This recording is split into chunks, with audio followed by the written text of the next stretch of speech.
The Fishy Mystery by Anna Mackenzie. Taylor had just finished softball practice. She was waiting for her friend Maggie on the bridge next to her school. Louie and Jackson, two boys from Taylor's class, were fishing in the river. Jackson's older brother, Damon, was with them. Taylor watched them pack up their fishing gear and climb up the bank. Louie was carrying a plastic bag. "What's that smell?" Maggie asked, coming up behind Taylor. "It's a dead fish," said Damon. It was floating in the river. "We found 2 dead fish yesterday," said Jackson. "Why are they dying?" Taylor asked. "That's what we like to know," said Louie. Getting Help, Chapter 2. The next morning at school, Taylor told the teacher, Mr. Rees, about the dead fish. Mr. Rees looks thoughtful. "Have you noticed anything different about the water?" she said. "No," said Louie. "It's really clean, and we fish them all the time." "Maybe something's polluting the water," said Mrs. Rees. "You could test the water to find out."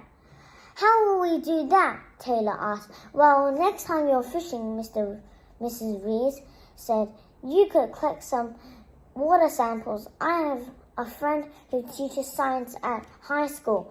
I'll ask her if she can test the water for you. You will need to take water from different places along the river. Make sure you tell the parents what you're doing and take an older person with you." The children nodded excitedly. Taylor thought about it. The fish and the terrible smell. She didn't want any more fish to die. Water samples. After school the next day, the children went down to the river with Taylor's mother. They took turns filling jars with water as they walked up the river. Taylor put labels on the jars to show where they found each water sample. At last, they stopped. There was a factory and large buildings along the riverbank. Near one factory, water was flowing out into the pipe. "I wonder why flowing into the river from a pipe. I wonder why water is coming from that factory," said Taylor. Maggie shrugged. "I don't know," she said. "It looks very clean," said Taylor's mom. The next morning, the children gave their water samples to Mrs. Rees. "I'll ask my friend to test them," she said. What about the water from the pipe?" Taylor asked. "Maybe we should take a sample before it goes into the river." "That's a good idea," Mrs. Rees said. Chapter 4, More Tests. Taylor thought about the water coming from the pipe. She was sure this was where they'd find the answer. After school, they were walking up the river. And they saw another dead fish floating near the bank. "We have to find out why they're dying," Jackson said, frowning. "There's something fishy going on," said Damon. When they reached the factory, Taylor filled up the jar from the pipe. She looked up the river. A jar with water from the pipe. She looked up the river. The water was so clear she could easily see the rocks on the riverbed.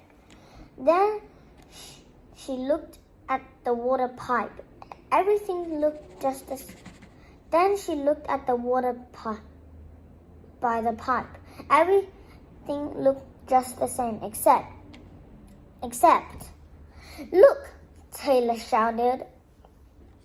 She pointed at the colorful plants on the rocks under the water.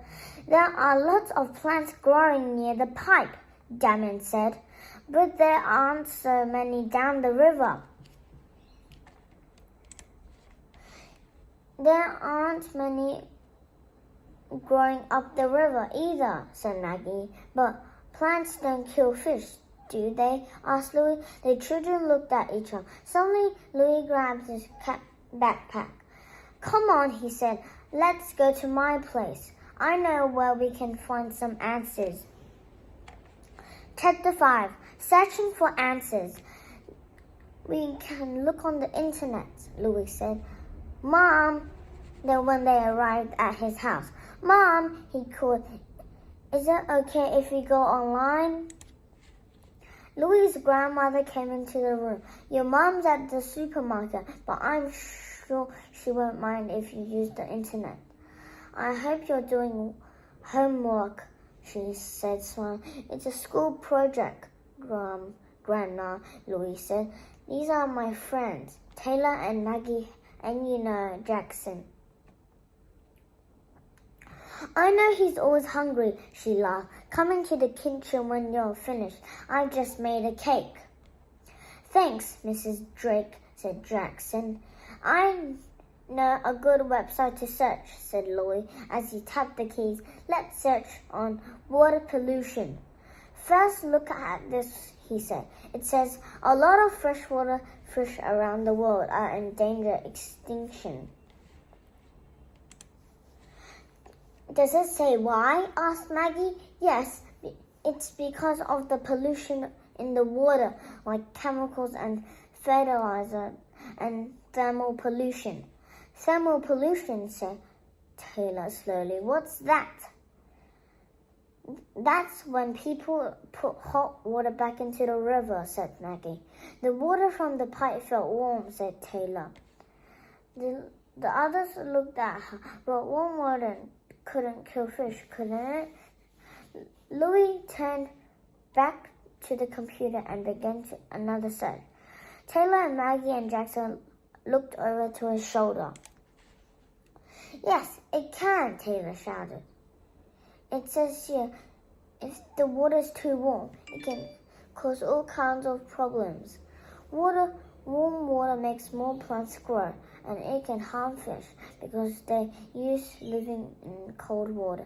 Let's go check how warm the water is, Louise said. Chapter 6. Solving the Mystery. My friend has tested the water samples, Mrs. Rees said a couple of days later, and they don't show anything. We think we know what's killing the fish, Mrs. Rees, they told excitedly. The children told her what they had found out on the internet. You've done really well, Mrs. Rees said. I like the way you thought about the problem and did some research. It looks as though you might have found the answer. Taylor looked at the notes in her book. The water was the warmest near the pipe. Farther down the river, it was cool again, but not as cool as up the river. The water from the pipe was the hottest, said Jackson.